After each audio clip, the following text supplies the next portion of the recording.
બ્રહ્મ મુહૂર્ત શું છે? માનવ જીવનમાં સમયનું મહત્વ સર્વોચ્ચ છે. આપણા શાસ્ત્રોમાં સમયને માત્ર ઘડિયાળની સેકન્ડો તરીકે નથી જોવામાં આવતો, પરંતુ તેને ચેતન શક્તિ તરીકે સમજાવવામાં આવ્યો છે. એમાં પણ એક વિશેષ સમય છે, બ્રહ્મ મુહૂર્ત.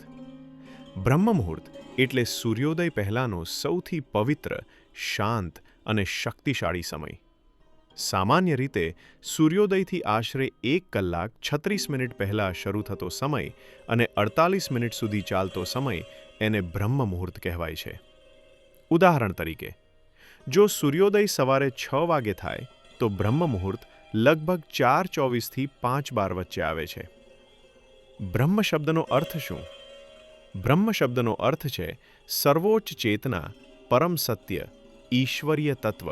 અર્થાત આ એવો સમય છે જેમાં માનવ ચેતના સર્વોચ્ચ સ્તર પર સહેલાઈથી પહોંચી શકે છે. શાસ્ત્રોમાં કહેવામાં આવ્યું છે, બ્રહ્મ મુહૂર્તે જાગૃત થયેલો મનુષ્ય જન્મ મરણના બંધનને પણ પાર કરી શકે છે. બ્રહ્મ મુહૂર્તને કેમ શ્રેષ્ઠ માનવામાં આવ્યું?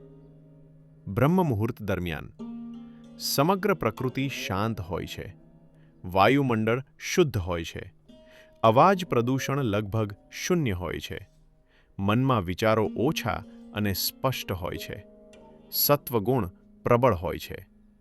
આ સમય દરમિયાન મન સ્વાભાવિક રીતે ધ્યાનસ્થ રહે છે. યોગ અને બ્રહ્મ મુહૂર્તનો ગાઢ સંબંધ. યોગશાસ્ત્ર મુજબ માનવ શરીરમાં 3 ગુણ કાર્ય કરે છે: તમસ, આળસ, અંધકાર; રજસ, ચંચળતા, કામના; સત્વ, શાંતિ, જ્ઞાન. બ્રહ્મ મુહૂર્તમાં સત્વગુણ સર્વાધિક સક્રિય હોય છે. એટલે જ ધ્યાન, પ્રાણાયામ, જપ, સ્વાધ્યાય આ બધું આ સમયમાં અનેક ગણું ફળ આપે છે. આધુનિક વિજ્ઞાન પણ આજે સ્વીકારી રહ્યું છે કે સવારે વહેલા ઉઠનાર વ્યક્તિઓમાં માનસિક સ્પષ્ટતા વધારે હોય છે, નિર્ણય શક્તિ મજબૂત હોય છે, ડિપ્રેશન અને ચિંતા ઓછી હોય છે. બ્રહ્મ મુહૂર્તમાં મગજની આલ્ફા અને થીટા વેવ્સ સક્રિય રહે છે, જે ધ્યાન અને સર્જનાત્મકતા માટે શ્રેષ્ઠ છે. બ્રહ્મ મુહૂર્તનું પાલન કરવાથી થતા 10 મહાન લાભ. 1. માનસિક શાંતિ. બ્રહ્મ મુહૂર્તમાં ઉઠવાથી મન સ્વચ્છ, શાંત અને સંતુલિત રહે છે. 2. એકાગ્રતા અને સ્મૃતિમાં વધારો. વિદ્યાર્થીઓ માટે આ સમય અમૃત સમાન છે. 3. આત્મવિશ્વાસમાં વધારો. દિવસની શરૂઆત શાંતિથી થવાથી સમગ્ર દિવસ સકારાત્મક બને છે. 4. તણાવ અને ચિંતા ઘટે. આ સમય દરમિયાન જપ, ધ્યાન નર્વસ સિસ્ટમને શાંત કરે છે. 5. શરીરમાં રોગપ્રતિકારક શક્તિ વધે. પ્રાણવાયુ ભરપૂર મળવાથી શરીર સશક્ત બને છે. 6. આળસનો નાશ. તમસ ગુણનો ક્ષય થાય છે. 7. આધ્યાત્મિક વિકાસ. આત્મજ્ઞાન માટે આ શ્રેષ્ઠ સમય છે. 8. જીવનમાં નિયમિતતા. દિનચર્યા શિસ્તબદ્ધ બને છે. બ્રહ્મ મુહૂર્તમાં શું કરવું જોઈએ? જાગ્રત થવું, શુદ્ધ સ્નાન, જપ, મંત્ર નામ સ્મરણ, ધ્યાન, પ્રાણાયામ, ગ્રંથ વાંચન, મૌન સાધના.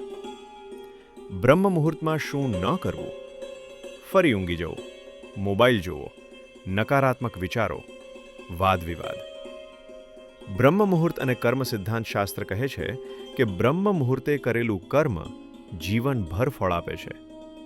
આ સમય દરમિયાન કરેલા સંકલ્પ સામાન્ય સમય કરતાં અનેક ગણું પ્રભાવશાળી હોય છે. ગૃહસ્થ માટે બ્રહ્મ મુહૂર્ત, પરંતુ સત્ય એ છે કે દિવસમાં 24 કલાક સૌને સમાન મળે છે. ફરક ફક્ત પ્રાથમિકતાનો છે. ગૃહસ્થ પણ 30 મિનિટ વહેલા ઉઠીને જીવનમાં અદ્ભુત ફેરફાર જોઈ શકે છે. શરૂઆત કેવી રીતે કરવી? પહેલા 15 મિનિટ વહેલા ઉઠો, પછી ધીમે ધીમે સમય વધારતા જાઓ. એકદમ દબાણ ન કરો. નિયમિતતા મહત્વની છે. એક છેલ્લો સુવિચાર: યાદ આવે છે, રાત્રે વહેલા સૂઈ વહેલા ઉઠે એ વીર, બળબુદ્ધિ, વિદ્યા અને ધન વધે, સુખમાં રહે શરીર.